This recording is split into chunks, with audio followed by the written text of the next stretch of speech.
Hey girl, hey, it's me, Marissa. I wanted to pop in and make 2 announcements.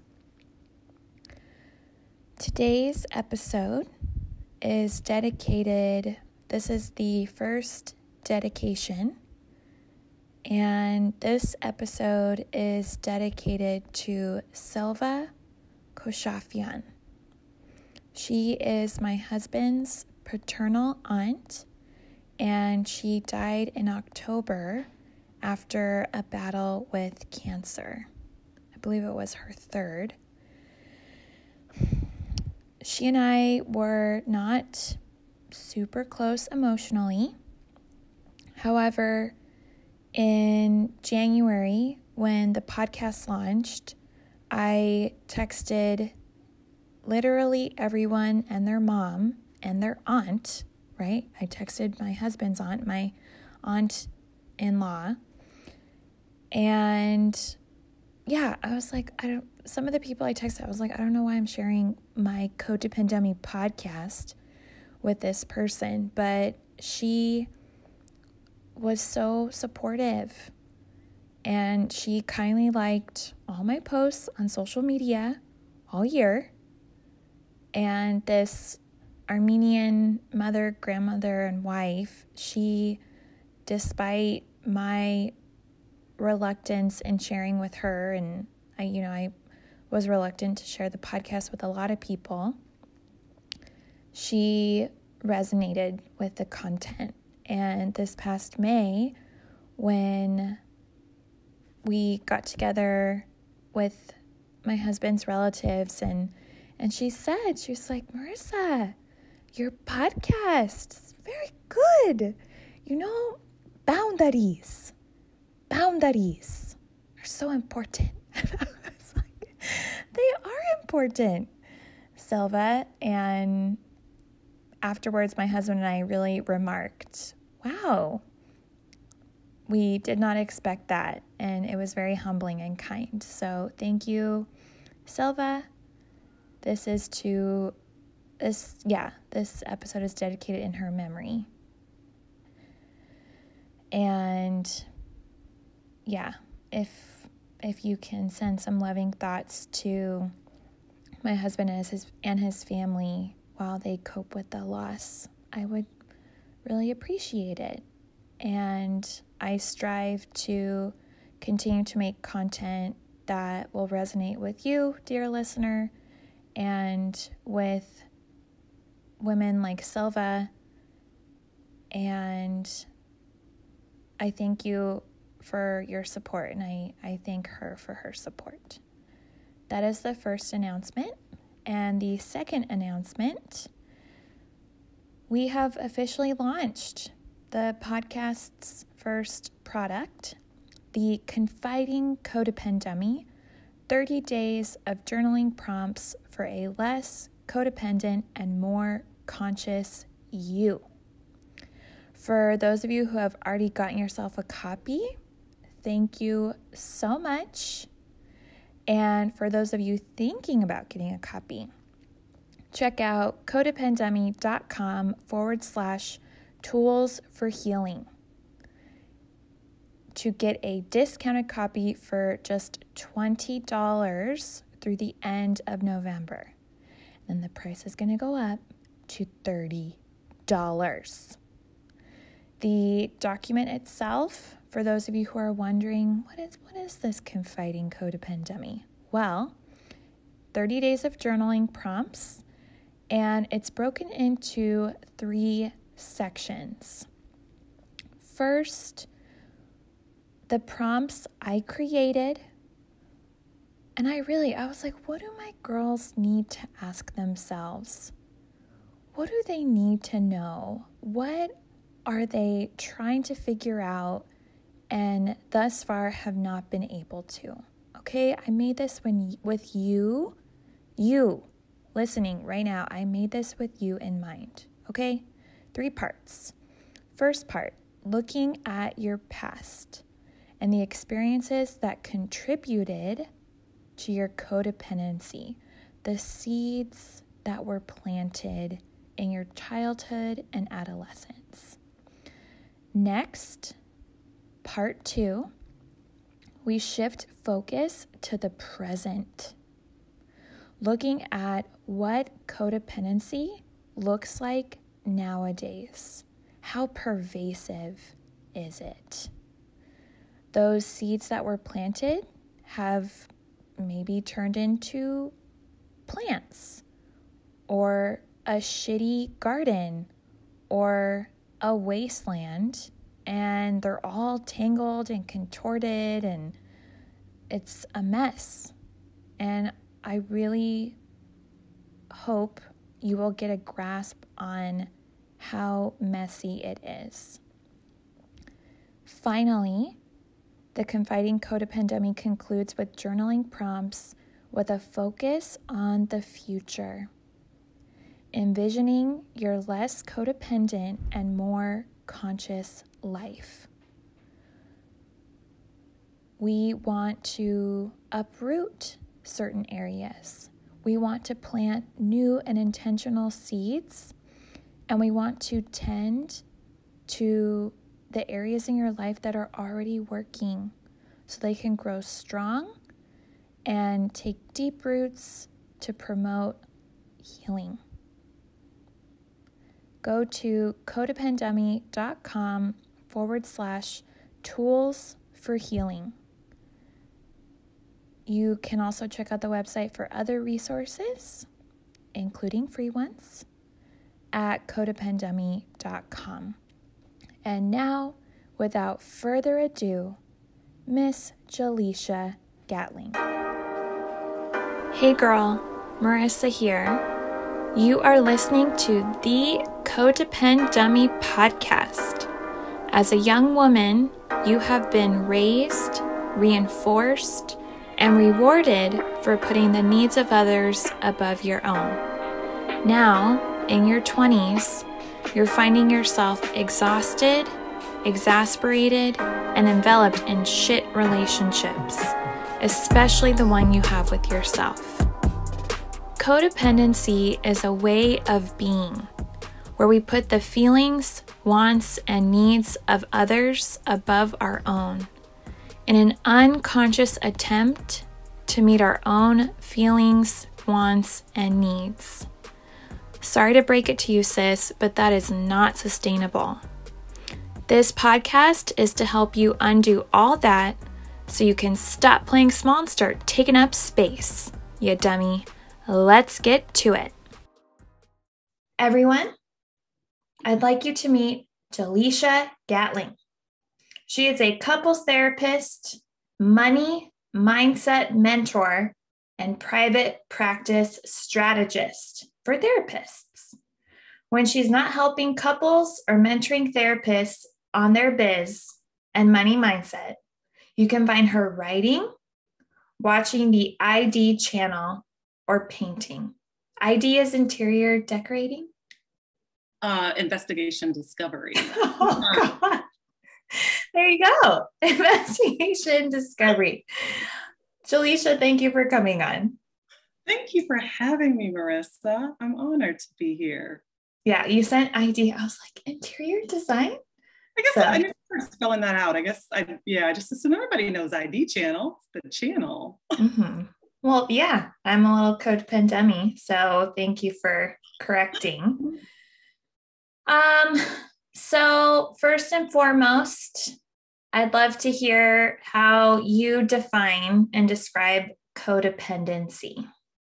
Sure. I define codependency to really make it a short summary. It's a dynamic where there is an overgiver, a saver, and someone who is or seemingly needs to be rescued. It's a one-sided, imbalanced relationship. And it doesn't have to be romantic, it can be any kind of relationship, but one that tends to enable and maintain a problematic pattern that's happening between two people. And when I say imbalanced, I mean, one person is overexerting like a lot more energy in that Right. relationship, and it's not reciprocal.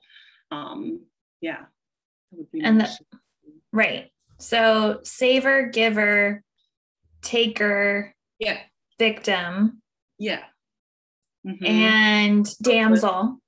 yeah, And then overextending and then under extending or under yeah, just no like little Tyrannosaurus arms.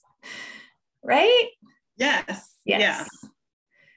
And like you said, it can be romantic and it can also be professional, totally. social. With family, friends. Yeah, it really can show up in any context. And I think if you struggle with it in one, it tends to show up in some ways in other contexts. Right. It's just harder to see. Yes. Yeah. I would agree. Yeah. Okay. And do you have any experiences from your own life, codependency, that you can share with us? Yes. How much time do you have? I've had a lot of relationships, and it wasn't until a few years ago that I like really recognized that I was codependent. Not a few, more than a few years ago, but yeah, definitely showed up in a lot of relationships. And then after really stepping back, I could see that showing up in friendships as well. And I think a big one that stands out to me, actually, yeah, it has to do with money. And a friend that I went on a trip with, basically she asked me if I could get the ticket and she was going to pay me back. And it wasn't someone that I knew super, super well, I wouldn't say, but like we were kind of going through a party phase and having a good time. I think we both had breakups. And so we kind of latched onto each other and had been living it up in New York. And then we decided to take a trip to Miami. And we both worked at a nightclub at the time, bartending. And she was like, can you just get my ticket? Because I don't have the money right now, but I'll have it the night before we leave, and I'll pay you back. And I was like, sure. And I really didn't hesitate on it. But it did kind of like wipe me out at the time. Wow. And I was like, okay, so once she gives me that money back, when we get there, I will have spending money. And when I got there, that didn't really happen. And I didn't say anything. I remember us getting there and I had like paid for the Uber there and back. And I was kind of like hoping she would just sort of, I guess, volunteer, but I didn't ask either. And so then I just kept thinking, okay, she'll give it to me when we get to the hotel. And it just kept kind of moving. And then I think it was the second day. I mean, and at this point, I'm literally pulling money out of the ATM from my savings, which was very like practically nothing at the time, honestly, and was super stressed out. Like I was stressed out in my head. Like, has she forgotten? I know she hasn't. What's happening? And she's spending money left and right. And we're at the ATM and she doesn't go. And she's like, oh, I'll go to the next one. Like it was just a weird kind of response, but I didn't call it out or say, hey, I need you to give me this money because I literally don't have spending money. And I remember us going to a bar and she bought shots for like a group of people. And I was like, and we literally went the whole trip. And then when we got back home, I was super resentful and stressed and I just felt super uncomfortable. There were also some physical boundaries that I wasn't communicating my comfort around, where when she would get a little drunk, she would get really touchy-feely and in a way that made me really uncomfortable. But I was like, oh, she's just having fun. She's doesn't mean it. She's drunk. It's fine. But it made me really uncomfortable. And I never said anything. And so, yeah, I think it took maybe a couple of weeks after we got back for me to say, hey, and this was because I didn't have my rent money. Like I didn't have it. I was always like skating with the rent back then. And so it was really, really serious. And that was what prompted me to say, hey, can you please give me the money? And she's like, oh yeah, sure. And then I had to follow back up with like a specific time, like, hey, I need this money. Like my landlord is pissed. And so, just looking back, I'm just like, oh my gosh, like I really was helping to keep that going. I didn't say anything. And I could play out similar situations when it comes to money, or like even agreeing to go do something that I don't even want to do, but because I don't want to seem, I don't know, maybe missing out on stuff. Or doing something when you know you really don't have the funds, but you're like, I'll figure it out later. Right. Yeah. That was such a good example. Was it? Yes. Right. Like, I mean, as you're speaking, I haven't conceptualized it fully, but you know, there are stages of grief. I sense there are stages of codependency.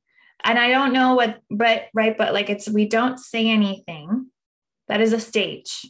Yes. Like we literally pass through this, not saying anything. And then all the excuses and narratives we come up with to make not saying anything okay. Like, oh, she's going to pay me when we get down there.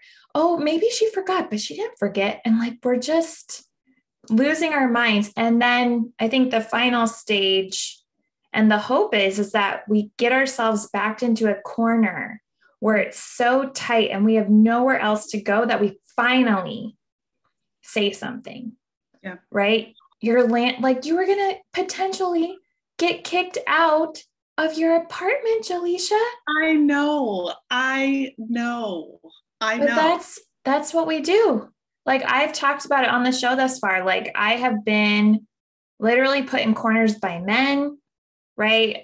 In a recent episode, I talked about being violated by a chiropractor, but it's like I just get so in just such a corner. And then finally, I say something, but not 1 second sooner. Yep. Yeah.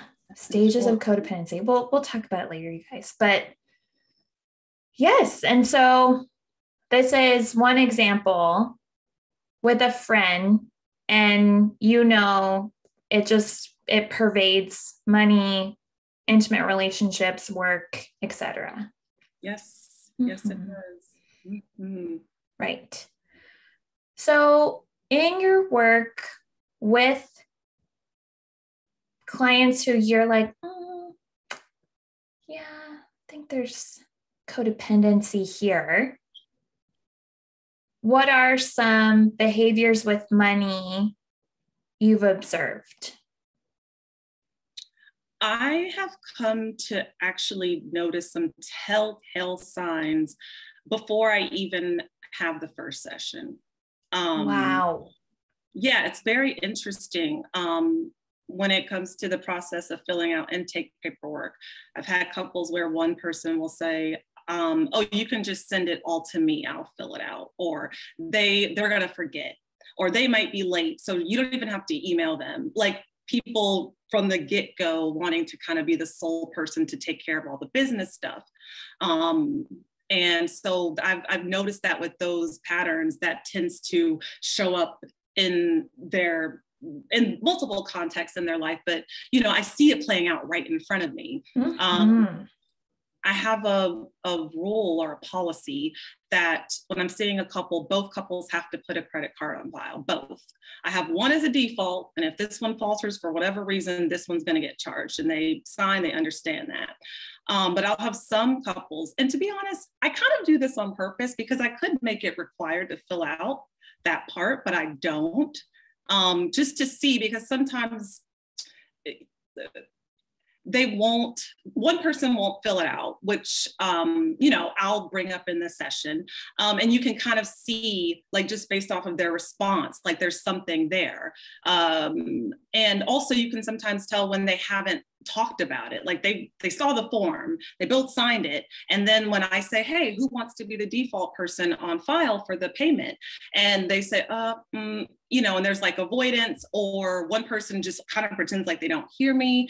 Or one person's like, I'll do it. I got it. Like there's just like an energy around it. And I can see that, usually moving forward, playing out. But those are like some very initial signs that I might see. Right. Yeah. Even before sitting with them. Yep. Right. Who's overextending? Who's underextending? Who tends to give more financially, and who's the lowly incompetent money person. Yeah. Yep. Mm-hmm. And once you start seeing them, what are some codependent behaviors? A lot of over managing. Just one person is over managing, but at the same time sharing concerns about the things that they want help with. There's typically the narrative that I do everything is on me. I need help. We're here because I want help from him or her. But then on the other side, when I'm asking, okay, how do you think you might contribute to this dynamic?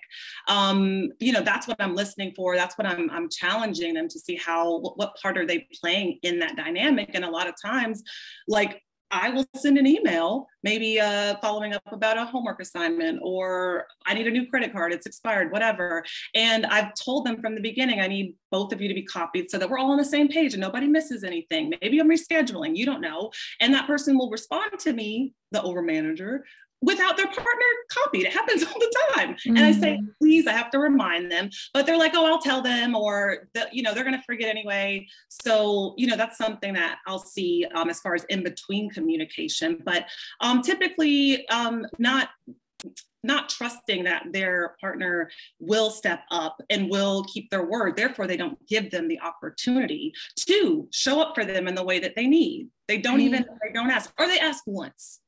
I'll say, well, how many times did you try that? Or did you say, or how did you say it? And it's just like, oh, I tried it. I don't really remember. And, that's that. There's just a lack of trust. And oftentimes the person on the other end who is just more of kind of laying back, they've given up on trying because they feel like when they do make an attempt or effort, it's not well received. It's not,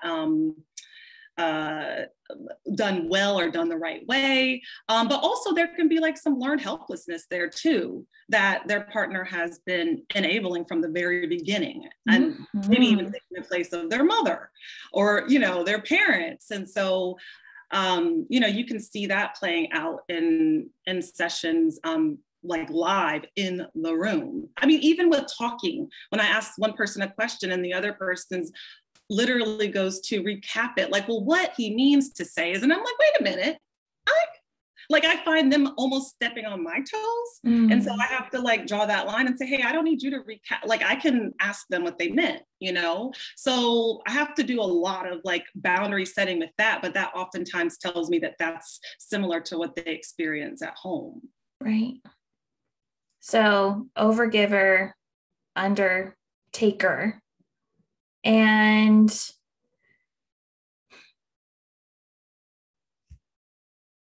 I'm hearing it is a codependent relationship, and money can compound that. Yes. I mean, that can show up in the context of managing money, and this can show up where the person who is the undergiver is hiding things because they feel like they're going to get yelled at, or they haven't checked in. They tend to describe their partner, the overgiver, as controlling, like you're trying to control me, or I can't live my life. So, they might hide purchases, and I'm talking about, it could be something small. It doesn't have to be anything extravagant or super expensive. But there is a sort of a lack of trust from their partner to believe that they can make trusting decisions or responsible decisions when it comes to money. And oftentimes there has not been a talk, like they haven't actually sat down and talked about money. They haven't made plans. They haven't set up financial expectations. I asked them about financial goals, and they have two completely different answers, or they're speechless. Right. And there's avoidance to even talk about what they would like and how they could both move forward in what feels like a partnership towards their joint financial goals. And so that's usually where I try to start the conversation, but oftentimes it hasn't really happened. And there's often been an assumption that you can't do it, or you're just not good with money. And they may feel that way about themselves too. So it's, usually that story is what gets in between them being able to make some progress forward, where the partner who's doing everything can ease some of the resentment that they have, because they tend to have a lot of resentment. Right. Potentially the overgiver, right, in this codependent dynamic, the overgiver is resentful because they have to, like, give me it. I'll do it. I can't rely on you. And also the undertaker,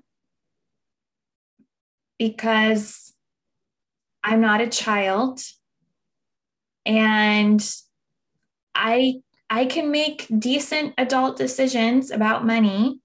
Stop mistrusting me, right?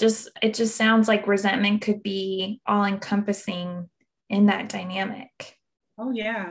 Yeah, it can. I think both parties can experience it. And I mean, in some cases, the taker, they do really, like, I think, absorb this helplessness and they will, like, completely believe I do not have the capability. I'm incompetent when it comes to money. He's better, she's better. I'll let them take the reins. But they can be wrought with anxiety because they don't know what's going on. Mm-hmm. You know, they don't know, can I afford this? I don't know what our budget is. I don't know how to log into our accounts. Like, they don't have that information.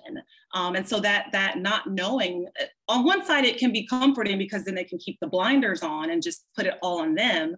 But also that can bring in another thread of control where for some couples, it turns into, I am managing the money, or I am also making more money. Therefore, I get to, like, have the final say about what we do and don't do and where we spend money. And that can, you know, create a lot of tension between the two of them. How so? In terms of how they just connection. I mean, connection. Because even though they may be having fights, or I'll say even silent fights, because a lot of times there's silence around the tension around money, it may impact them intimately. If you're not feeling like your partner trusts you, or you have more of a parent-child dynamic, which tends to be the dynamic that I see with a lot of couples that are struggling with this, that's not sexy. Like, you know, so they're not being intimate. And I'm talking beyond sex. I'm talking about, like, you know, intimacy on a broad scope. They're not feeling seen. They are roommates. A lot of times when they come to me, they describe themselves as feeling like they're just roommates who are trying to stay out of each other's way. And so they're usually feeling really lost with, like, how do we get back to what brought us together? How do we rekindle the connection that we once had?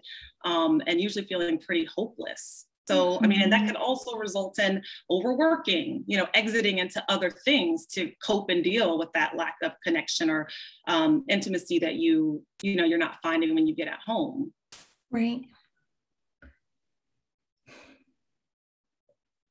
I know it was hard in my own life, and I'm sure it's hard for your clients.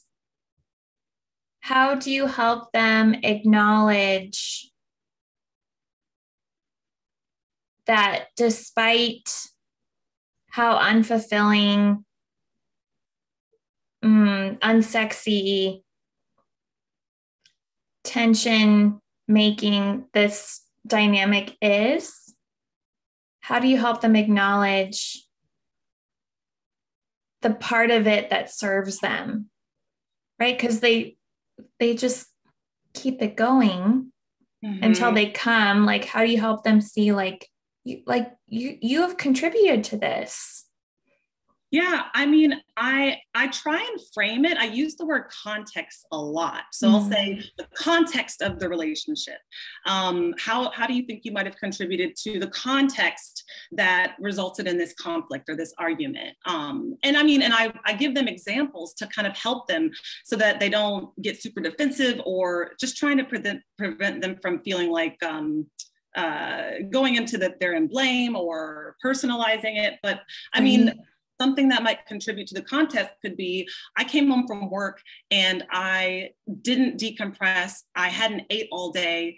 I was agitated. I mean, that is not, you know, going to brew space for connection or intimacy. Right. And so it could be, you know, something as simple as I haven't been to the gym in a week, and you know that you lose your mind if you skip the gym every week. Like, so I kind of ask them, what are some things that maybe you've put by the wayside? And I start on the perimeters of just like your own individual self-care. What's going on at work? Do you need to set some boundaries there? Are you working too late? Are you, you know, who else do you need to say no to in your life? Because that very well will impact and influence how you show up in your relationship, just in general. Right. So, you know, working from that, then I can kind of bring it into closer to the event or conversation that they were trying to have, and just asking them about their delivery and, you know, when did they bring it up? How did they bring it up? If one person said they didn't want to talk or they couldn't, then was there a setup to, we'll touch base on this on Saturday, you know, so I talked to them about if not now, when.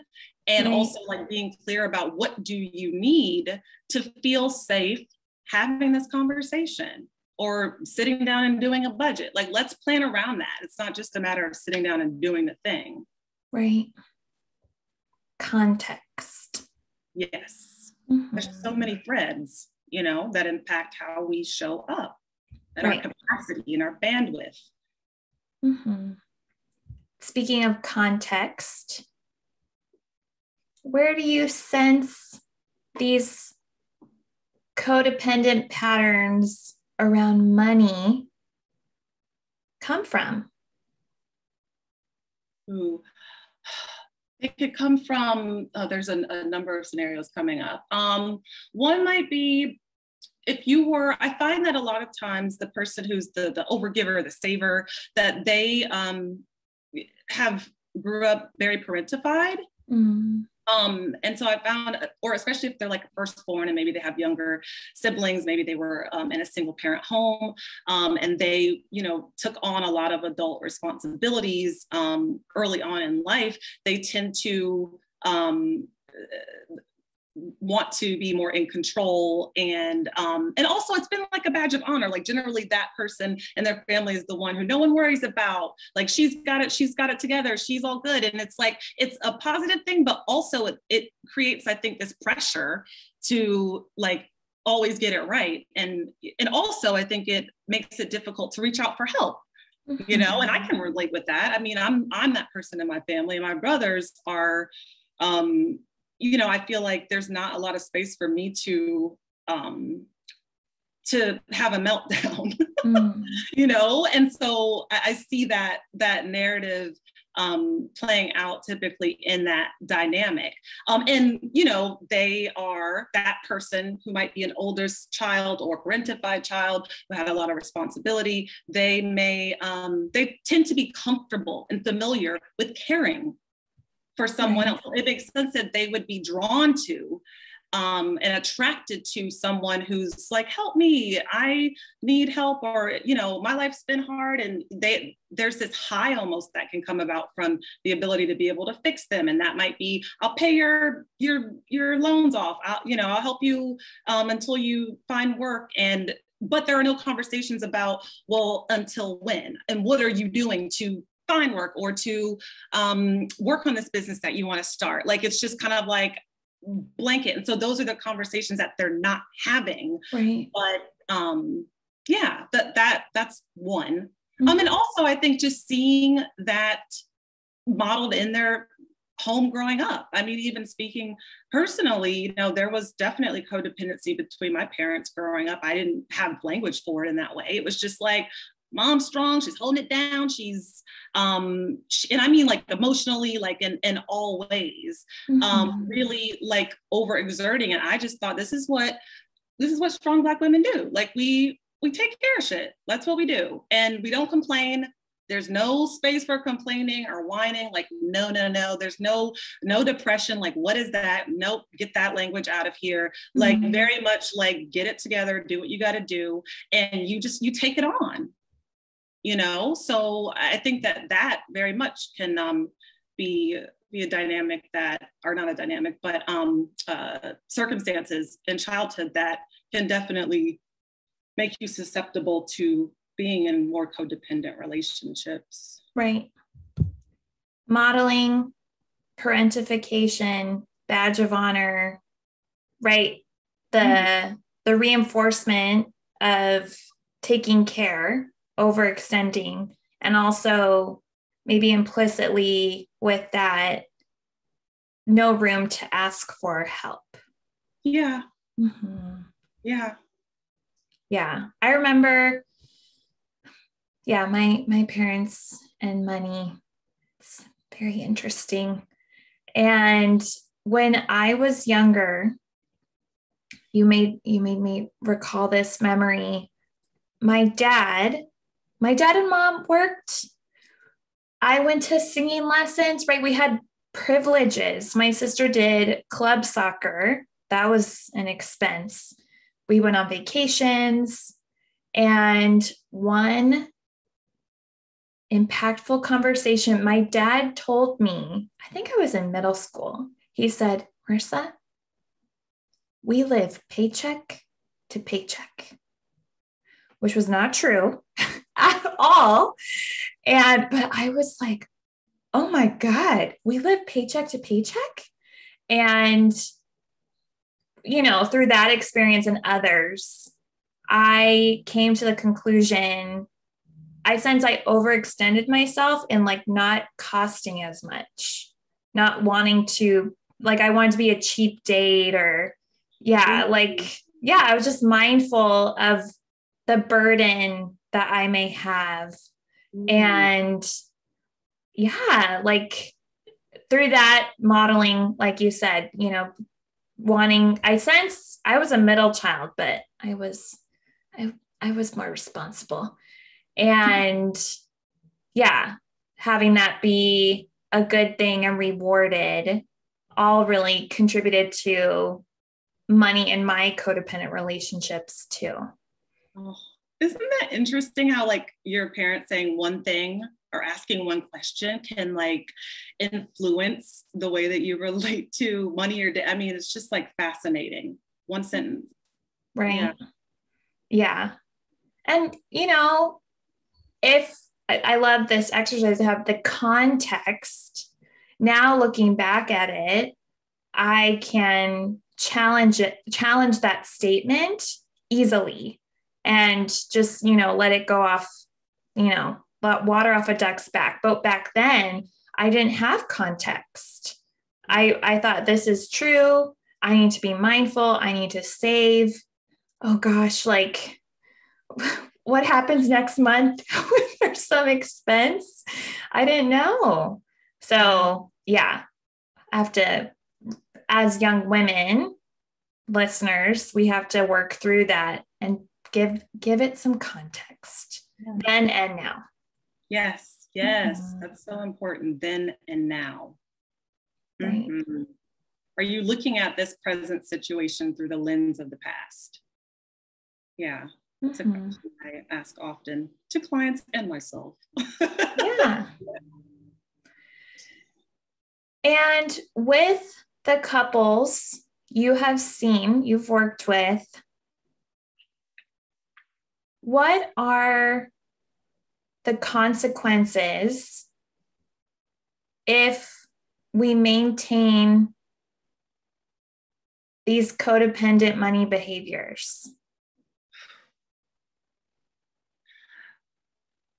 The consequences could be you getting a big surprise that is just disastrous in the long term, because of not having conversations, which leaves room to make assumptions. And I'm talking about when couples are so anxious and fearful to talk about money, to share their debt. And I'm talking about married couples, and one passes or they separate, and then you learn, oh my gosh, I didn't know that we had this much debt. I didn't know that we didn't own this home. I mean, I didn't know that, just these things that will impact sometimes your ability to live. Come up upon the breakdown of the relationship when it just can't take anymore. And so it's not a matter of, okay, I'm out of this relationship, it was toxic, I'm, moving on to healthier things, but you very well could be leaving with the baggage of avoiding talking about knowing, saying, okay, let's sit down and like look at these numbers and all those things. So that's the first kind of tangible thing that comes up that could be a consequence. And oftentimes that's something that couples bring, like that's why they're coming to me, because there's been some discovery of a breach or something hidden. Or, you know, when they go to buy a house, everything's out there, you know? So yeah, other consequences. I mean, it can just be all consuming. When you're in that, when there's that tension and codependency around money, it can be all consuming to the point where you, perhaps you aren't going out or doing things that you would like to do. You're not really present with friends. You may be holding yourself back from doing things that in actuality you can afford to do, but there's just this anxiety that doesn't allow you to enjoy anything. Bingo, with the paycheck to paycheck. Yes, right? Yeah. Totally. Oh my gosh. Yeah. And I mean, you could have the evidence in front of you. Like you could see the numbers, you can have a nice savings account, but like it can completely not, like you still wouldn't be able to get yourself a coffee, like at the fancy coffee shop up the street. Like you wouldn't be able to. And if you did, you wouldn't enjoy it. So that's another piece. You know, where perhaps they want to go on vacation and one person just can't even enjoy it, and they're counting, they're looking at the menu, they're adding it up, they're picking what they want based off of what is the cheapest. And there's just, it really blocks your ability to enjoy the things that we work so hard for. Right.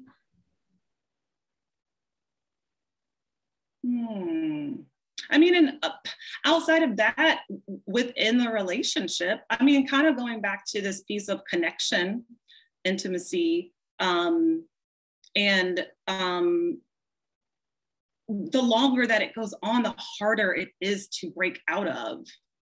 And so it's just so important to start to open up these dialogues. And if you can't do it on your own, to bring in a professional to help you have those conversations. Yeah. And I find that, you know, it's interesting. I'd say communication is probably the number one word that people use when they send an inquiry or, you know, or speaking to what they want to improve. And oftentimes good communication, if it's difficult to have around money, it's difficult in other areas as well. But I found that couples who still have had a hard time working through having money talks, we tend to move through that with a little bit more ease when they do have strong communication skills. And so I say that to say that helping couples, when we're coming at it directly from the money space, I see that influencing other context of their life, where they become stronger, aligned co-parents, right. You know, and so it's a beautiful thing to kind of see that shifting things in their life, even outside of their relationship, with work, with their family, with their in-laws. So, you know, kind of like I said at the top, where how you show up in one space is typically how you show up in another. Right. And if you're addressing, at least for in a codependent relationship, how it manifests through money, right? That'll have oh gosh, what's that called? When you throw a rock in the I see it. I see it. I don't know what it's called, Marissa. I hope the audience they get it. The pebble in the water. Mm-hmm. Little codependent moment. I talk about it all the time with my patients. It like reverberates, but whatever that word is, I can't. It's okay. It's okay. Yes. So you have been able to witness, while we're addressing, quote, communication around money, that can help in a codependent relationship, the overextender and the undertaker, right? Just enter partnership. Yes. Yes. Mm-hmm. Yeah. Where they're both feeling aligned. And it doesn't mean that they both, everything is 50-50 or they do the same things. This can be a matter of, this is your strength, so you handle this and I'll take care of this. But it's a matter of feeling safe to talk about money and to talk about the role that you'd like to play when it comes to that in the relationship, and setting up those markers, those guidelines, those post goals or those goal posts together. And not one person like dishing it out and telling you what to do, and you just kind of gotta take it. Right. Empowerment for one, and then healthy reliance for the other. Yeah. Yeah. And for the listener who this is resonating, in addition to providing your clients with context, what's another favorite activity you like to use to help address money and codependency? Ripple effect. Yes. It came. We just needed to pause. And yeah, it came. Oh gosh. One thing, and this maybe falls more on I could do both people. I ask people to try and, this sounds so simple, pause. Okay. So like, let's say that you've been fighting and you keep going over the budget and you don't know like what's happening. You feel overwhelmed, but like that is a reoccurring conflict that's coming up between the two of you. Maybe one or both of you are struggling with spending and not tracking things. I will challenge couples to pause whenever they want to make any purchase that is completely like non-essential, which means throw it in your cart, but give yourself 72 hours before you buy it. And that might also include talking with one another about it. And I'm not talking about like necessarily like asking for permission or getting approval. I'm talking about, this is what I'd like to get, and this is how getting this thing would make me feel. And I've, like really having a space to talk through it. And it's actually something that I started doing by myself a few years ago when I was just like, I wouldn't say I had a spending issue, but like shit wasn't adding up.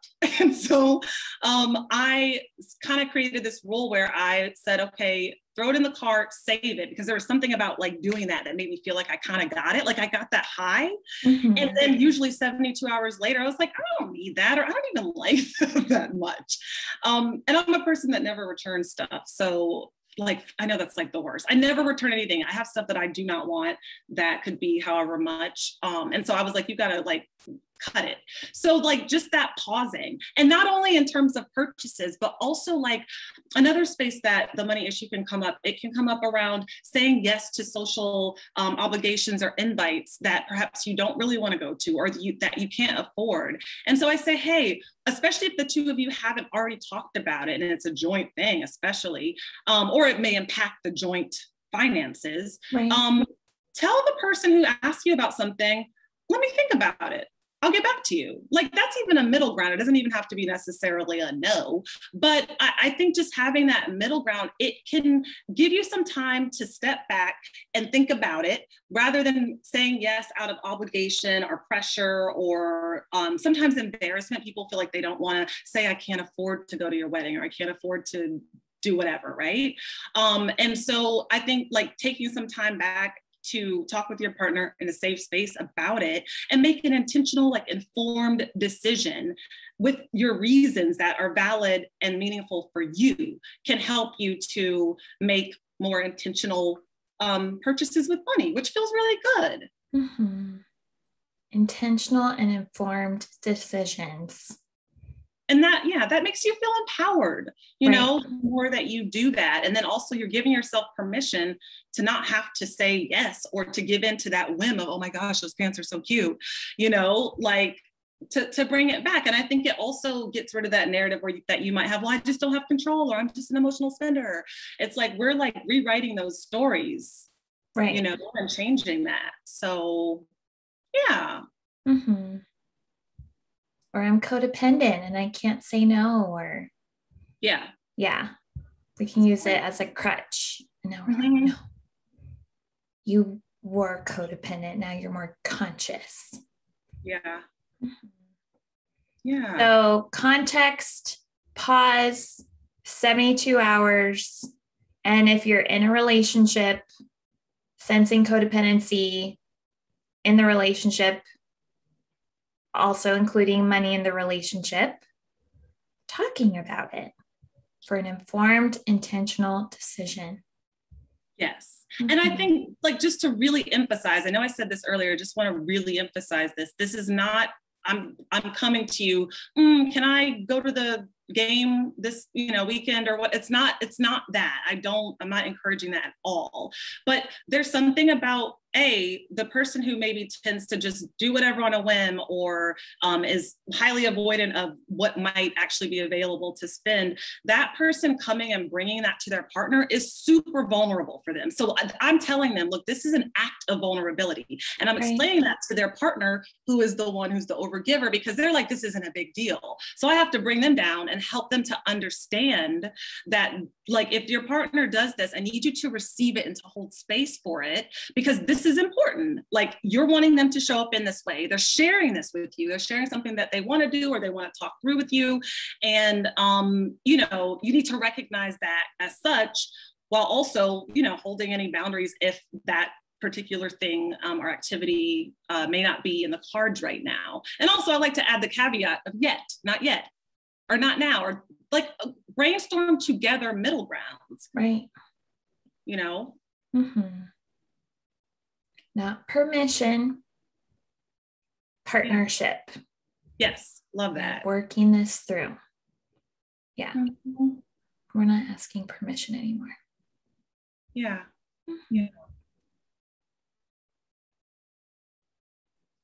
All right. Any other thoughts, things to add? Money, codependency, amazing examples. The only thing there's something I wish I had taken note of the article, but I read something that really stuck with me a while ago about codependency, and the visual I think is really great. You may have heard of it, where they compare a codependent relationship to rowing a boat. And basically, when you're in a codependent relationship, you're rowing both oars. And so I don't know, that visual just is really meaningful to me. And sometimes I think it's a healthy visual to stay connected to, and sort of ask yourself, like, is your partner rowing their oar? And if they aren't, what would that look like?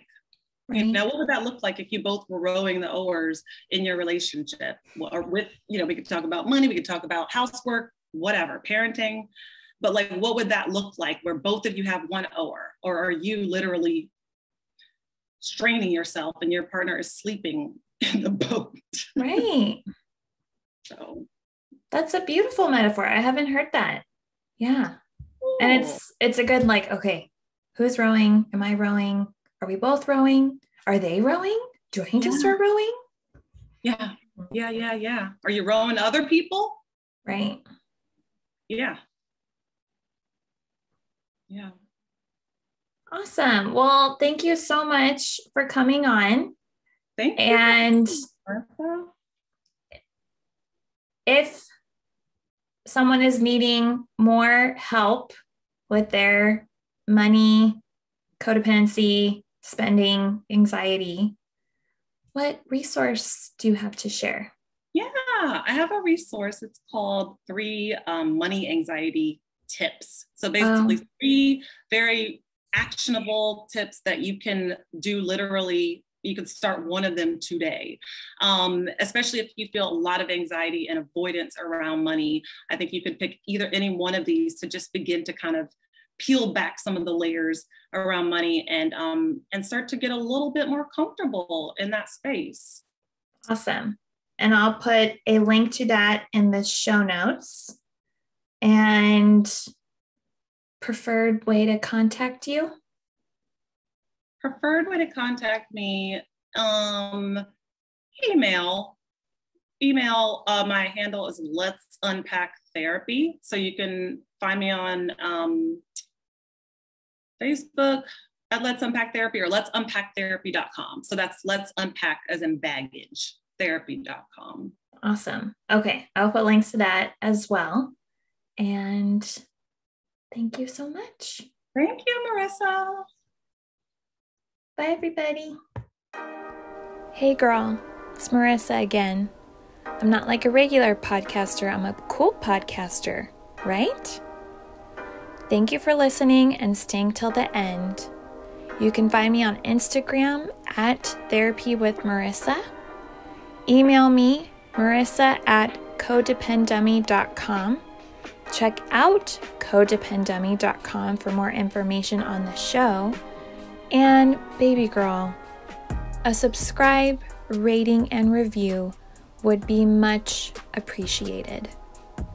Till next time, I want you to remember, if you are feeling unseen, I see you. If you are feeling unheard, I hear you. And if you think that you don't matter, know that you matter to me. I want you to go out there so you can stop playing small and start taking up space, you dummy. And now, the disclaimer. Girl, this is not therapy and I am not your therapist. This podcast is designed to provide accurate and authoritative information in regards to the subject matter covered.